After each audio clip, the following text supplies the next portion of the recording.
taught.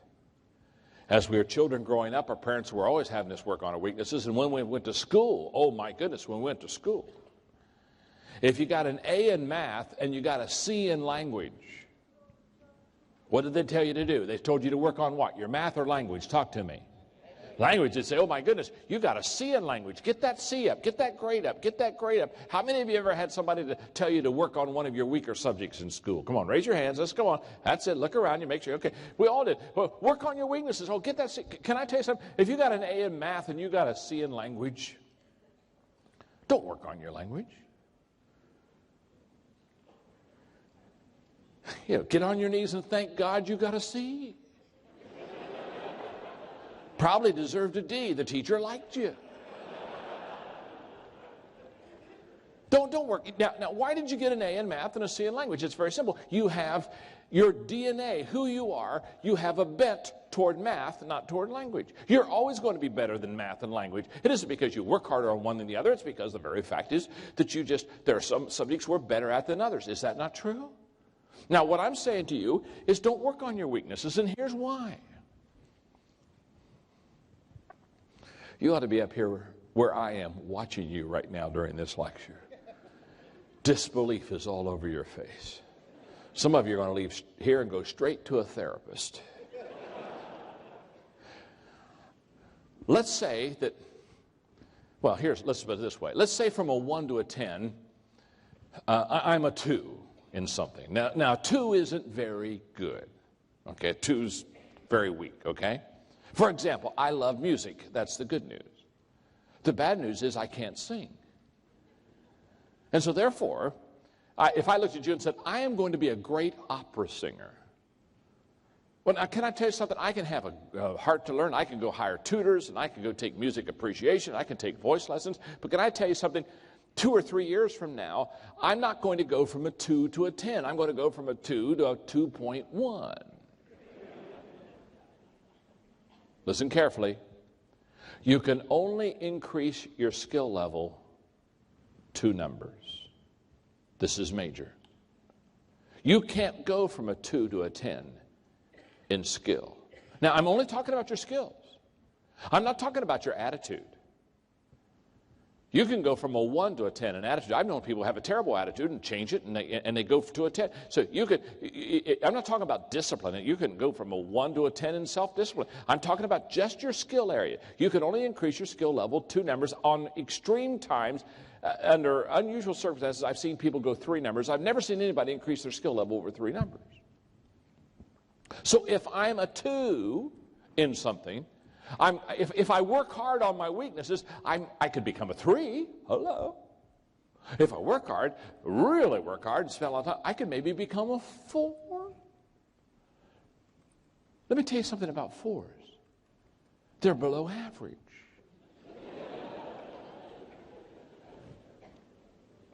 And let me tell you something else. People don't pay for average. So why is everybody in love with it? People don't pay for average. I don't pay for average. You don't pay for average. Certainly you don't go to your spouse, if you've worked hard all day, certainly you don't go to your spouse and say, sweetheart, we've worked all really hard today. We're kind of tired. I'll tell you what, let's do. This would be fun. Let's go to an average restaurant. Oh, boy. Do you think in KL we could find an average restaurant? Wouldn't it be something if we could go to an average restaurant tonight and have some average food? Oh, yes. Oh, let's do it. Let's do it. So you don't get in your car and drive down the street looking for the average restaurant. Finally you think, oh, I think that one's average. Nobody's there. And you pull in the average restaurant, and you pull up right by the door. You get a park by the door at average restaurants. And you go in, and the hostess is there to seat you, and she gets ready to take you to a seat. Oh, excuse me, before you take us to our seat. Do you have an average table? Now, I know. That one table there, it's got the big mirror, or big glass window out there, and you overlook the water, and oh my, that's really awesome, and we don't want that table. No. We like to have an average table. Do you have a table where nobody sat today? And when she escorts you to the average table, you don't sit down and say, excuse me, one more favor. Thank you. First of all, thank you for the average table. This is really average. Thank you. So, oh, yes. Do you have an average waiter? Now, we don't want your best waiter. No. Oh, we don't want one of those waiters that comes and takes the order without writing anything down and memorizes the order and memorizes our name and is prompt and brings us our food on time. No. Do you have a waiter that will come and take the order and then mess it up when they take it to the kitchen and bring the wrong food out? So, excuse me, it'll be another 45 minutes. Can we have one of those waiters? And when the average waiter comes to the average table at the average restaurant, you don't look at them and they start to tell you what their specialty is. And you say, no, you don't understand. We don't want to know what you're good at. No. Do you have any average food back there? Let me ask you it this way. Do you have any food back there that nobody's ordered today? No, you don't go to an average table at an average restaurant, ask for an average waiter and get average food, and walk out of there an hour and a half later and say, wow, we got to do this again. No. People don't pay for average. But if you work on your weaknesses, listen to me carefully, if you work on your weaknesses, you will at best become average. You will never distinguish yourself. You will never set yourself apart. You will never become a person of excellence. You'll never have people standing in line to see you, to hear you, to buy something from you. You'll never have anybody drive by your store, drive by someone else's store to get to your store. You see, if you're average, you're just average. And average people will not be successful. They will not help a lot of people, and they will not make a lot. Average is average. And if you work on your weaknesses, you are going to be average all of your life. But let's just turn it around for a second. Let's say from a 1 to a 10, let's say you're a 7. You're already above average. You're already a little bit of, this is in your strength zone. This is what you're good at. This is what you do that gives you a good, let's say you're a 7. Now, let me tell you something. If you're a 7 and you start getting a tutor, or you get a mentor, or you get somebody around you, you could go to be an 8. And, if you go to a Maxwell seminar, you could become a 9.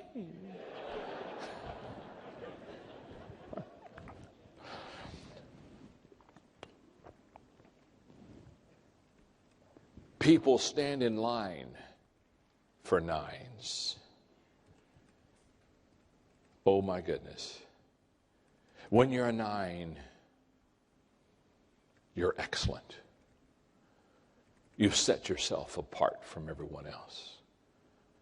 People wait in line for 9s. They pay extra money for 9s. They listen extra carefully to 9s because now you're in your strength zone, and what you do, you really do well. You're really good at what you do.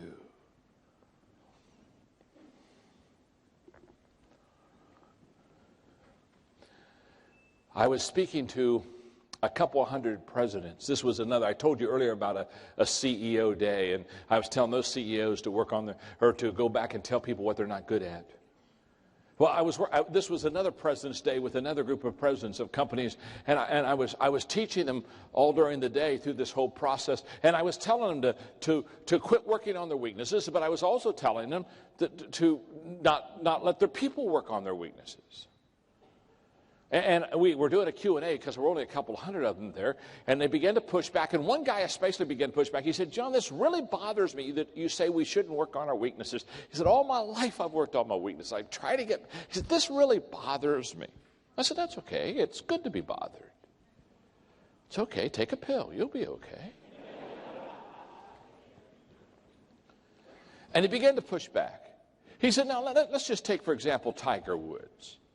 He said, Tiger Woods, when he plays a round of golf and he hasn't played a good round, he immediately, when he's done playing that round of golf, he heads over to the practice range, and maybe for the next 2 hours, Tiger Woods will hit golf balls. And he said, now that's a perfect example, John, of working on your weaknesses. I said, no, it's not. It's a perfect example of working on your strengths. In case you don't realize it, Tiger Woods is the best golfer in the world. Hello? When he's working on his golf swing, he's working in his strength zone. He gets millions of dollars for that swing. I said, let me give you the difference. When I finish playing a round of golf, I go to the practice range and I practice. But because I'm not a good golfer, I'm in my weak zone. For me, practice doesn't make perfect. Practice makes permanent.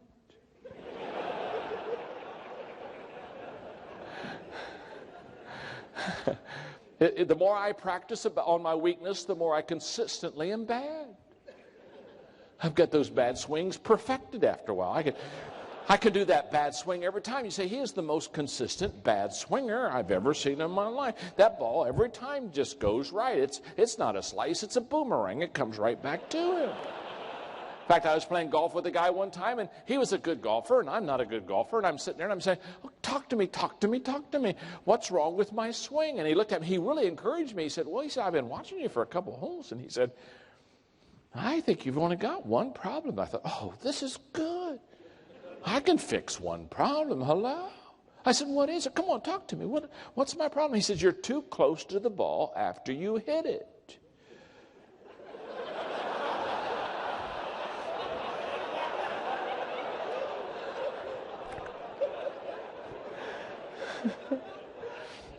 It's the only problem I have. Now, can I tell you something? I could go to the golf course every day, take lessons every day, and never make a living out of playing golf. It's my weakness. In fact, when I play golf with guys and they're not very good, they get real frustrated. I say, oh, don't get frustrated. You could be doing this for a living. Relax. Enjoy yourself. One of my favorite golf stories, now that I'm going, one of my favorite golf stories is these two guys that get up to the tee and they're not any good at golf at all. They're terrible golfers. I mean, they're terrible. I mean, they're really terrible golfers. I mean, in their golf bags, they have things like a weed eater. So when they get in the weeds, they can chop them down so they can find their ball.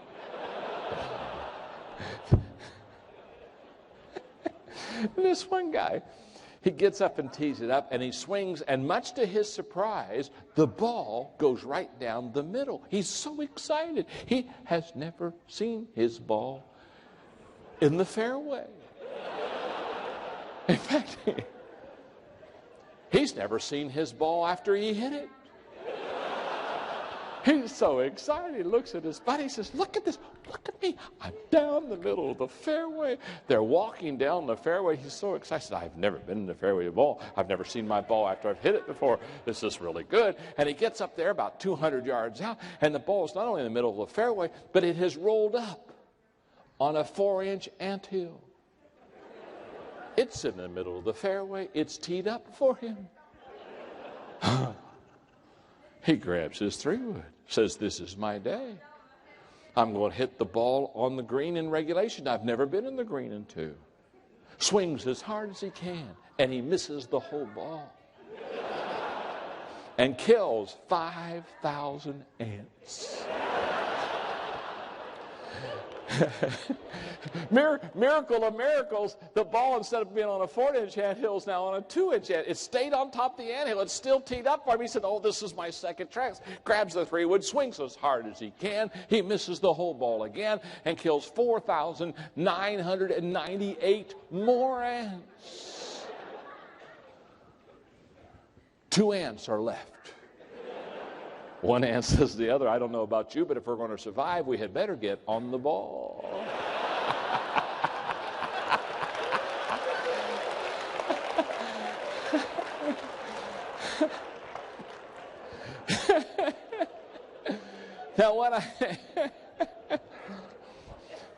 Now what I've discovered is that people that are successful, they get into their strength zone. They start at something they're already decent at, and they get much better.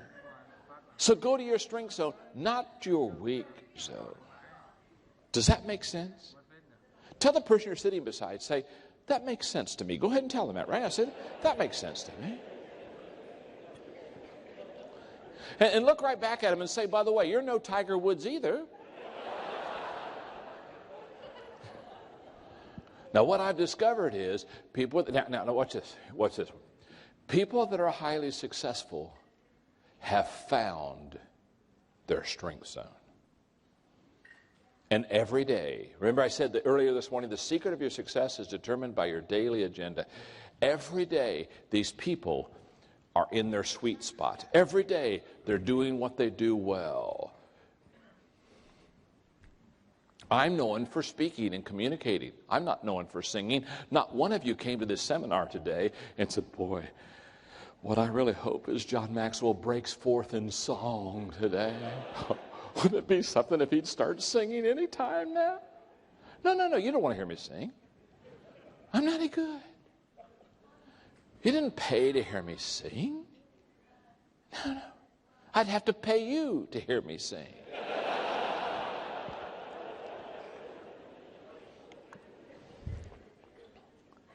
And let me tell you something. When you are in your strength zone, when you are in your sweet spot, it's easy.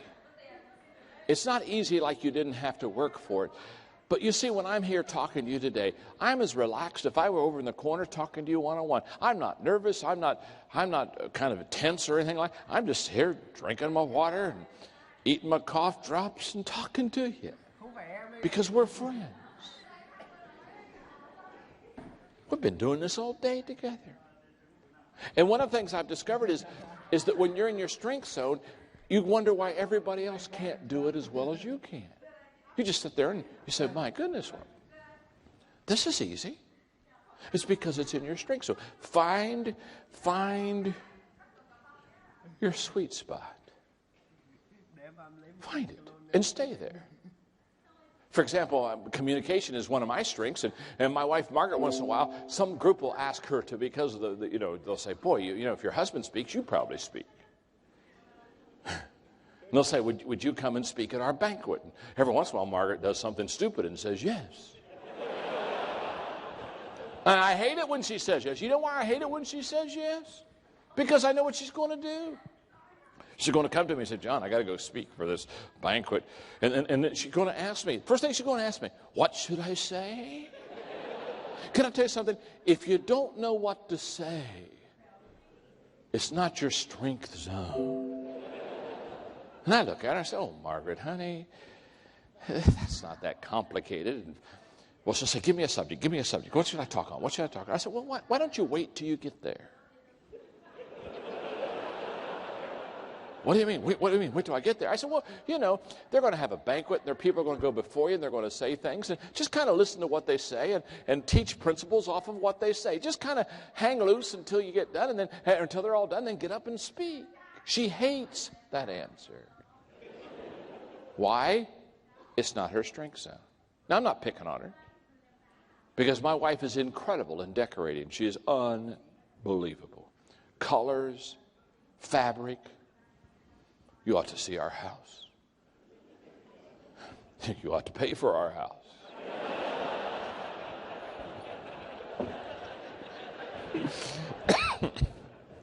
That's a new one. Just a second. I want to write that one down. It feels so good when you get a new idea. It doesn't come on. I had a new idea in 1989 and I didn't write it down. And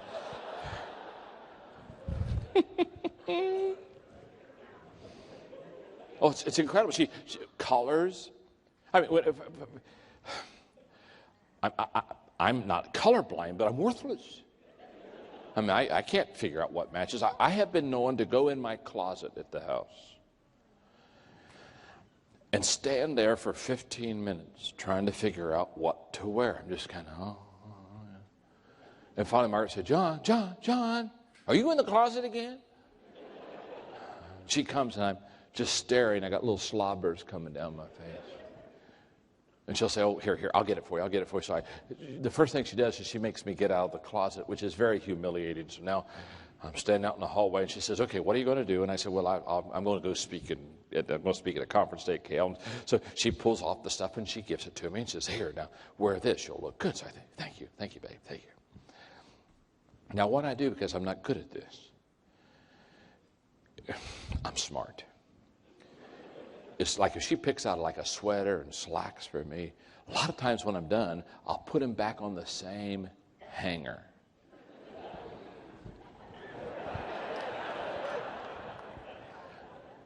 And I know that matches.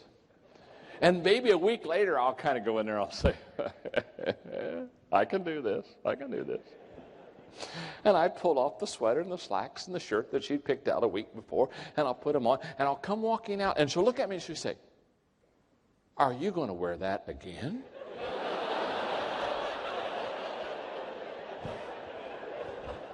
Kind of thought I would. Oh, she said, John, don't do that. You wore that last week. People will see you that. No. And she goes in and she'll switch sweaters on me or switch slacks on me. And she does what she calls mixes and matches, which is another word to say that she likes to keep me in a constant state of confusion. Because I can't figure it out. Now she's mixing and matching, and I'm all mixed up, and I can't match anything. And once in a while, I'll have to get up real early for appointments. And so I'll get in the closet and I'll think, well, I forgot, because usually at night she fixes it out for me next morning. And I'll say, I forgot to ask her, so I don't want to wake her up. So I'll go in and I'll pick out my own outfit. And then I'll come back maybe in the middle of the day and I'll walk in the house and she'll look at me and she'll look at me and say, John, did you wear that? And I'll look at her and say, no, honey, this is a mirage. I'm buck naked in front of you. Did I wear that? Of course I wore that. I mean, it's on me. That's a hint that I wore that. And then the next question, she'll look at me and she'll say, who saw you? I'll say, well, I was on CNN this morning. Now, you see, she's amazed. She's amazed that I can't pick out my clothes. I'm amazed that she can't speak. See, one's her strength zone, one's my strength zone. And one of the greatest days in your life is when you understand that other people have different strengths than you. And let me tell you something. A successful person has found their strength zone. A successful leader has helped others find their strength zone. That's what makes the difference between a successful individual and a successful leader. What does a successful leader do? A successful leader is continually helping people find what they do best, and he or she is putting them in that position because he is setting them up, or she as a leader is setting them up for success. And you set a person up for success by helping them find what they're good at. You don't set people up by having them find their weaknesses. Here's the way it works. I have a degree in counseling, but I'm a terrible counselor. I said, you don't want to come to me for counseling, because I'm one of these kind of people. If you come to me and you got a problem, I'll listen to you for about 5 minutes, and then I'll give you a 3-step plan on how to fix it. And I used to, people come in for counseling, I'd listen to them, and I'd give them 3 steps, tear off the sheet of paper, and say, be healed.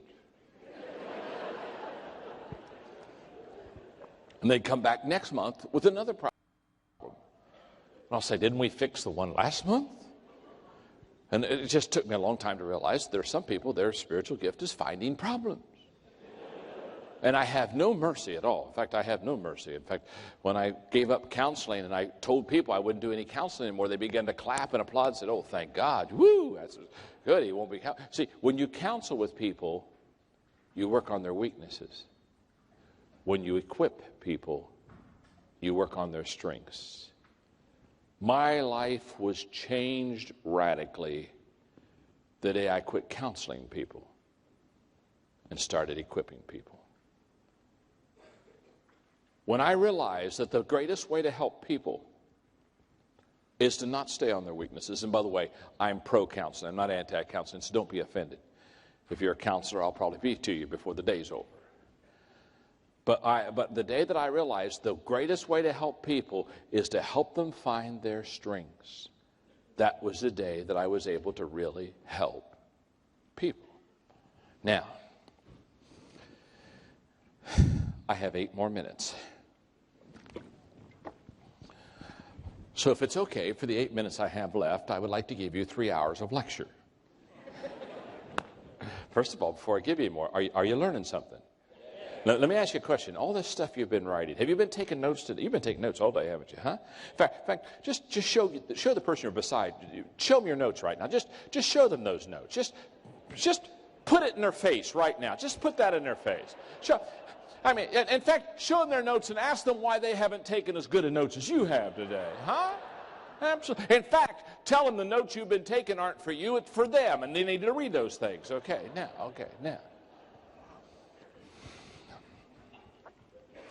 And what I want you to do is not only take notes, I want you to do something with it. Isn't that true? Okay, in other words, start applying this stuff. So let me make a couple of leadership statements. These are mainly from my 21 Irrefutable Laws of Leadership. I want to make two. I'm going to make I'm going to just teach 2 leadership laws, and then I'm done. Well, no, I'm not really done. When I'm done here, I'll go out to that book then, and if you brought books and you haven't had them signed yet, I'll sign until you get your book signed, okay? Is that fair enough? Okay, here we go. The reason I have such a passion to teach people how to lead, and the reason that I travel internationally and do all this stuff, is not because I need a job or because I want to get on a plane or I need to see another country. It's because I know what happens when a person learns to lead. And in the 21 Irrefutable Laws of Leadership, the first law of leadership is the law of the lid, L-I-D.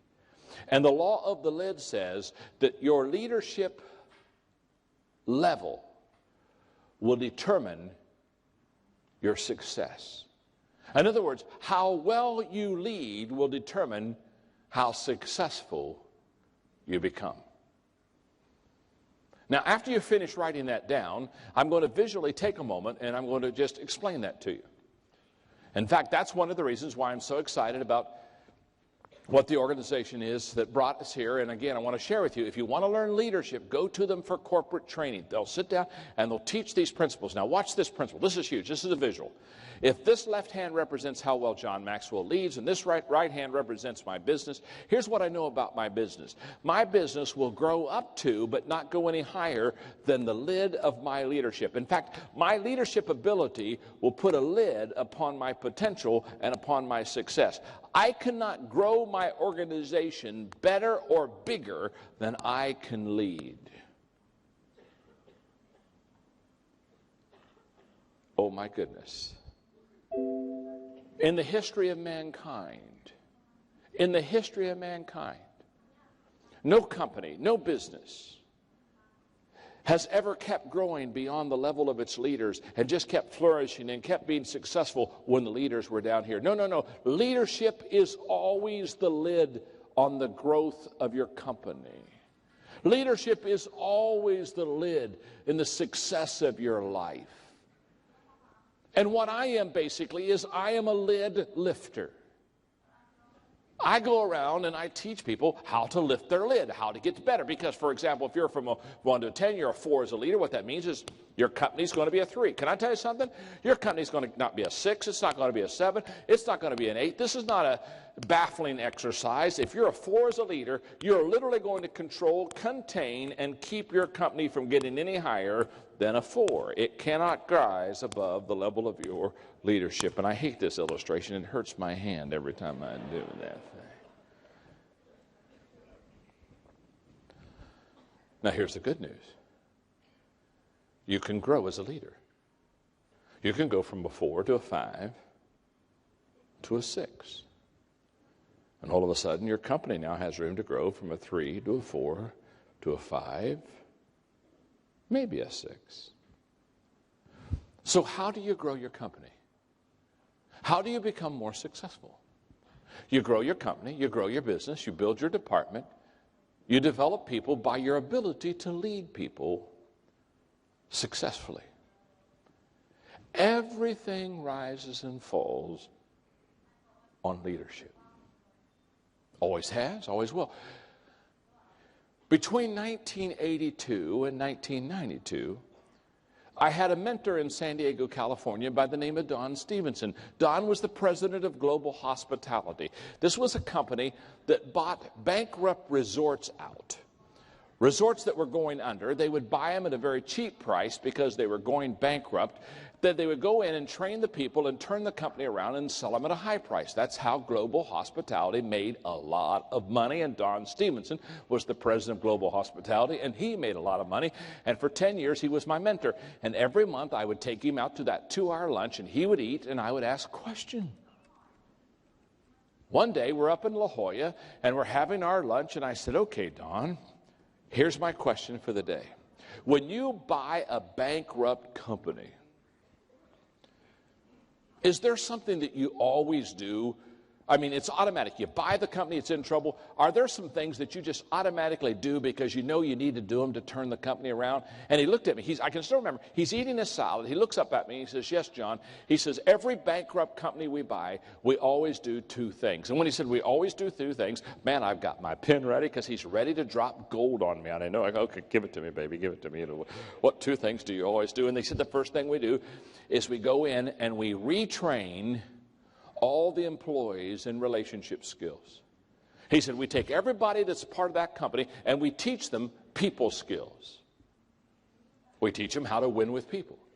And he said, the reason we teach them people skills is, he said, statistics tell you that when people don't come back to a resort, 79% of the time it's because they weren't treated properly by the employees of the organization.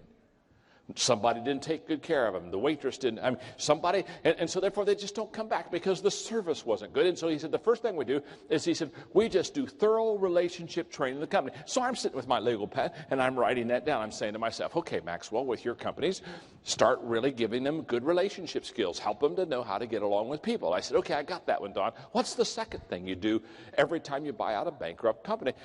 He's eating his salad. He doesn't even look at me. He said, the second thing we always do is we always fire the president. I said, what'd you say? We always fire the president.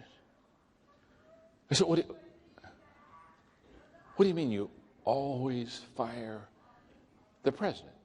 He's not looking up. He's just eating a salad. He said, John, I've told you, we always fire the president. I said, always? He said, always. In fact, he said, we don't even meet him. He said, we buy the company. He said, we send a courier to their office, basically give them a severance pay, tell them they're fired, get out of the office today. We don't want them to ever come back. Fired. I said, you don't go see them?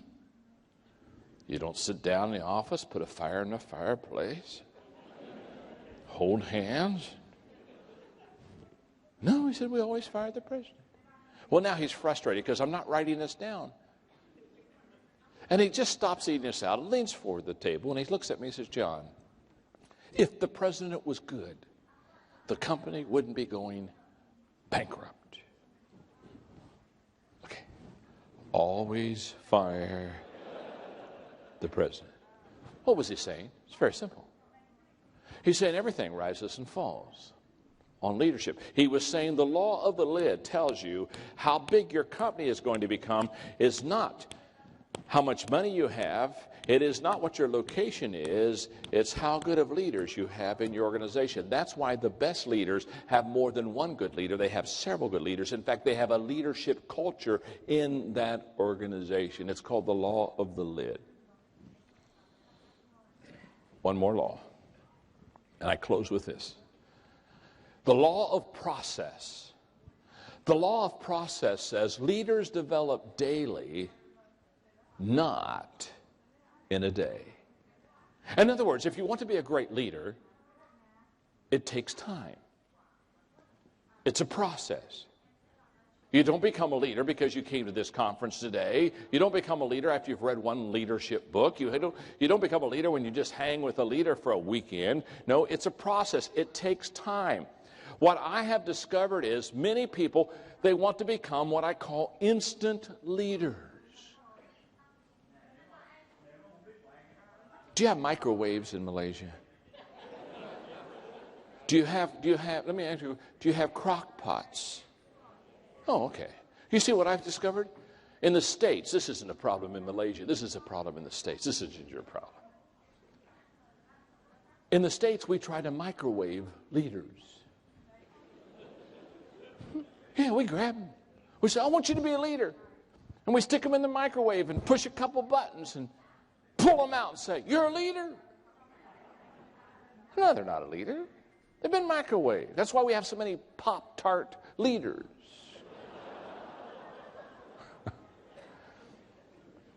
You don't microwave leaders. If you want to develop leaders, you crock pot leaders.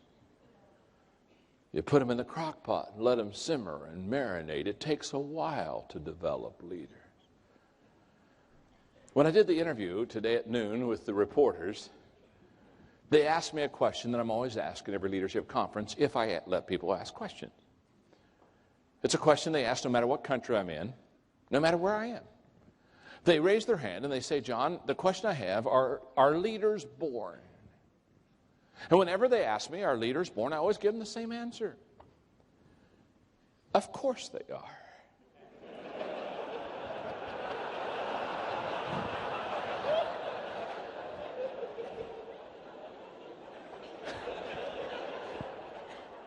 Think about that question. I've never met an unborn leader. Don't particularly want to either. Thank you very much. You see, when they ask me, "Are leaders born?" what they're really asking are, there some people they got it, and some people when they're born they don't got it, and if you got it, you go to the front of the line. I guess if you don't got it, you get in the back of the line and hope there's a drinking fountain at the end of the line. Now, there are people without any question that have leadership leanings, just like I talked to you about the math and the language. No question about that. But what I have discovered and what I taught in my book, Developing the Leader Within You, and the book, Developing the Leaders Around You, is you can train and teach people how to be a leader. So I close with this statement and this story. There were some tourists in an old European village. I mean, it was an old village. Nostalgia. And the tourists were just looking at the buildings and thinking about the history and thinking about all the people who have over the centuries lived in that village. And one of the tourists saw an old man sitting at a bench, and so he went over and sat beside him and said, "Have you lived here?" And the old man said, "Yeah." He said, "I've lived here all my life." Oh, he said, "Good. I have a question to ask you." What's the question? Have any great men been born here? And the old man said, "No, only babies."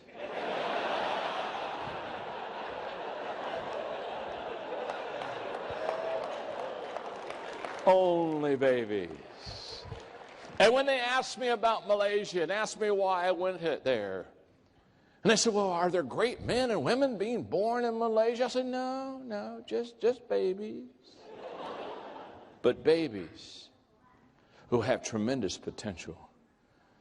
Because as I look at you and I've talked to you today, seldom have I talked to people that I felt had greater potential to be great leaders than the people in this room. But it's a process. Pay the price. Be patient. Stay away from the microwave. And become the leader that you can become. It's best for your country.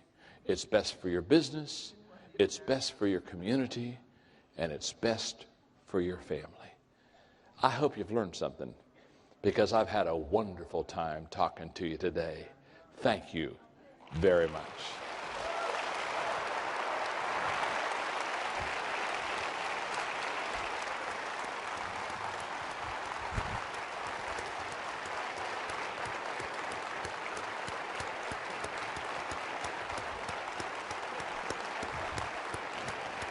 Thank you very much. Roger's going to come. You've been wonderful. He's going to close it. I'm going to go out there and sign some books. Blessings. I hope to come back. If I come back, will you?